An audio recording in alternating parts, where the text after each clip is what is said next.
The Battle Royale genre is oversaturated in 2019, with almost every major gaming company implementing some type of BR mode into their games. Sometimes it's done well, sometimes it's so poorly done it makes you never want to look at that game again. So of course when Bethesda announced at E3 that Fallout 76 would be getting its very own Battle Royale mode, many people doubted the quality of the newest addition to the game. But what if I told you this wasn't something we're gonna have to worry about? In fact, it's done in a very competent way, and it's actually filled with some very interesting mechanics that actually set it apart from the other BR modes. Players like the mode so much, Bethesda actually decided to make the 1 week sneak peek they had at E3 a permanent addition to the game, though I actually think this was planned from the beginning. The best part of this mode is that Bethesda isn't trying to compete with the ocean of BR games that already exist. Instead, they are focusing on making it as fun as possible for their already large fan base. And this alone makes the Nuclear Winter mode much more appealing to me. It's a more arcadey-like experience compared to games such as PUBG, Apex, H1Z1, and many others. So what makes me want to cover this newest addition to the game when there's so many Battle Royale games already out there with a much better combat system and more mechanics? Well, first we need to start from scratch. Let's go ahead and throw our new Vault 51 jumpsuit on and quickly go through the basics. The new BR mode is called Nuclear Winter, as you know. It consists of 52 players and takes place in a small portion of Fallout 76 overall map for the base game, though more locations will likely be added in the future. Now keep in mind this mode just went from its pre-beta phase to actual beta, so meaning this actually isn't a complete experience, and you can bet on the fact that they will be adding bug fixes, balancing, and new content consistently. Now Fallout 76 may have had a rough start, but it's far from dead. In fact, I believe it's alive now more than ever. But that's a story for another video. Let's move on and discuss the importance of the new Vault 51 and the story that comes along with it. If you play BR games, then I'm sure you're aware most of them have a multiplayer lobby where you go before the game starts. Fallout 76 is no different, and actually it improves upon the concept. Vault 51 is Nuclear Winter's main hub, and it's impressively done, though it has some issues. As you gain experience points through playing matches, you'll gain Overseer ranks. Every rank will reward you with items such as cosmetics for your weapons and armor, new building objects, and icons for your profile, and much more, including perk card packs, which we'll touch on in a bit.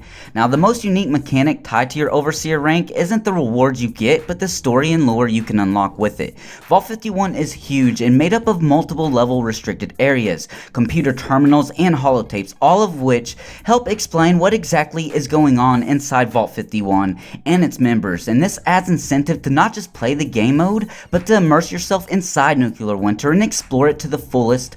Now, knowing that you're always progressing in some way, whether it's making your character stronger, unlocking a wide variety of cosmetics, or discovering interesting lure, this all really helps to push the game forward. I'd go as far to say that because of these refreshing mechanics, Nuclear Winter stands on its own in the Battle Royale genre and is actually adding to it, especially considering our next topic, the progression. Progression is something that seems to be lacking when it comes to BR modes. Excluding cosmetics and ranks, I can't really think of one that actually has in-depth character progression systems that improve your character's ability as you play the game, and for good reason. BR modes are supposed to consist of even playing grounds, especially the ones that are focused more on the competitive side of gaming.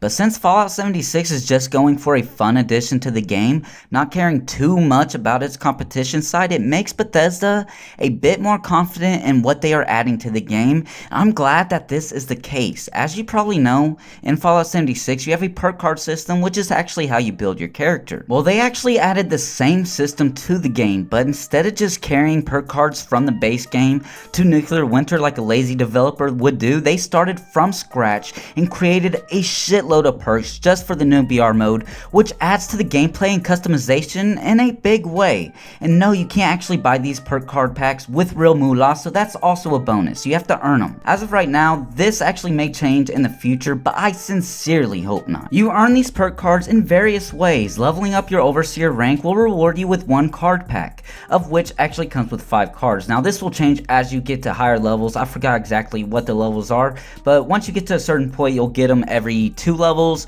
every 3, and then every 5, but I could be wrong on that. Now completing certain challenges will also earn you a card, but usually only one card at a time. Now you could check what challenges you need to complete by checking the challenges tab in the main pause menu. Now all Nuclear Winter challenges will be labeled with NW, so they are fairly easy to seek out and complete. Now the perk cards can vary from effects, from boosting your damage and resistances to allowing you to jump 300% higher, which is actually crazy and adds to the gameplay and makes you a badass, and that's barely scratching the surface of the wide variety of perks available to you. This easily makes the game mode more fun and appealing. Throw in the fact that all the cosmetic items are actually transferred to your other characters to the normal game mode, that really adds some heavy incentive to go back and play this new mode. But how is the actual minute by minute gameplay? Well, let's find out. When you first start the game, you have 30 seconds to pick where you want to drop on the map. You can pick wherever you please. You don't have to stay with your squad. There is no squad leader. But I highly recommend that you actually do in the beginning anyways, unless you're just trying to learn the game, then go ahead and land separately. It is a little easier to learn the game when you don't have to worry about your teammates thinking that you suck. Now anyways, the part that makes this sort of unique is at the end of the 30 seconds, it actually shows where all the players are at, all the enemies on the map for about 5 seconds. This actually adds to the strategic aspect, allowing you to form a plan before you even start the match. It can also scare the hell out of you when you see all those damn red dots by your location. It adds to that feeling, to that nervous feeling you can get during these type of game modes, especially if you're not used to the Battle Royale genre. Now this really helps to give you an idea of how you want to proceed with your next move, adding to the gameplay in more ways than one. Now the rest of the game plays just like every other Battle Royale. You loot what you want, you go ahead and try to survive until the end, and keep an eye on the storm at all times so you don't get stuck and die. Now the storm here is similar to Battlefield 5. It's basically a ring of fire. I really actually like the ring of fire here. It burns everything in its path, including all the cars it comes across, and actually those cars will actually explode over a certain amount of time. There's actually a challenge where you have to survive in the storm, and it's pretty hard to do. Now the game mode is called Nuclear Winter, so obviously there's a nuking aspect to the game. All you have to do is actually find 4 nuclear launch codes via either in the world or from NPC and human enemies. Once you have these codes, you need to find a nuclear briefcase. After that, all you have to do is activate that briefcase in your inventory and pick exactly where you wish to nuke via the map. It's very simple to do, though finding the briefcase can be proved to be a very challenging experience. Now anyone trapped within the nuke's range will all instantly die, but the game does actually give you a 15-second warning to escape the area, though a lot of times this just is not enough time to escape. Now that I think about it, there's a lot of different small differences in Nuclear Winter that add up to make a really surprising experience altogether. For example, you have mutations. Now you can find these out in the world, and these will actually give you insane bonuses like camouflage, or you actually go invisible if you're standing still with no weapon equipped. Now there's also one that makes you jump higher, and there's many more out there. Now add on the fact that you'll constantly run into different NPC monsters, including bosses, which drops really useful gear, and not to even mention the many perk cards that you'll add to the character, and this will help you build and customize your character to make him feel like he's your own, and this adds to the game in a big way. All of this together really does mix up the Battle Royale genre, adding a fresh experience, which is fairly hard to do in a game like this. There are many more things that you can do that help move the gameplay along, but I'll have to save that for another video. So as always, the more you like and comment on a video, the more likely I'll keep content flowing for that specific game. As I've said, the gameplay is actually well thought out, which can be said about the pacing of the matches as well, but there are some issues I want to touch on. It is still in its beta phase, beta life cycle, so a lot of things I mentioned will most likely be improved upon. Now the biggest problem to me is how long it takes you to get into a match. After a match, you are actually sent back to the main menu, forcing you to select the game mode again, resulting in a whole extra loading screen, which seems very small, but it's actually a pretty big deal and wastes a lot of your time.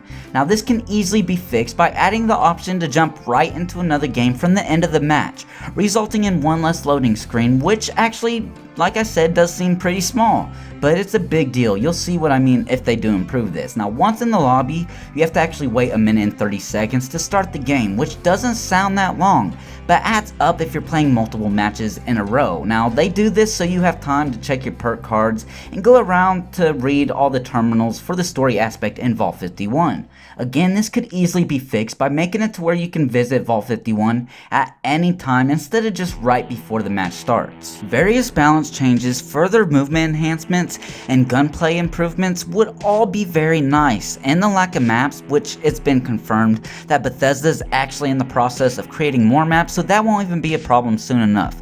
But honestly, besides all of this, the game is very fun to play, and probably considered fairly easier than the other games in the same genre.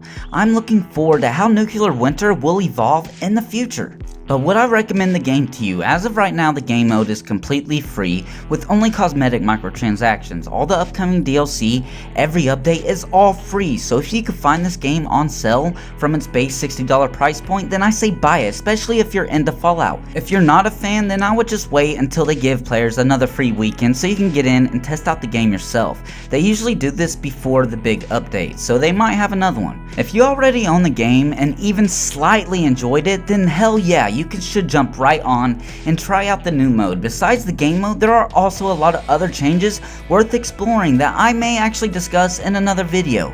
Now I know I have not posted a video in 3 weeks, and that is just crazy for my channel. I'm gonna try to improve upon that. I don't want to take another long break like that again, unless I really have to and it's necessary, which this time it kind of was. I just had to handle some real life business. Now besides that, I will be posting videos here on out pretty often. I'm hoping, don't take my word for it as always, but I'm going to try to get content out on a more consistent basis.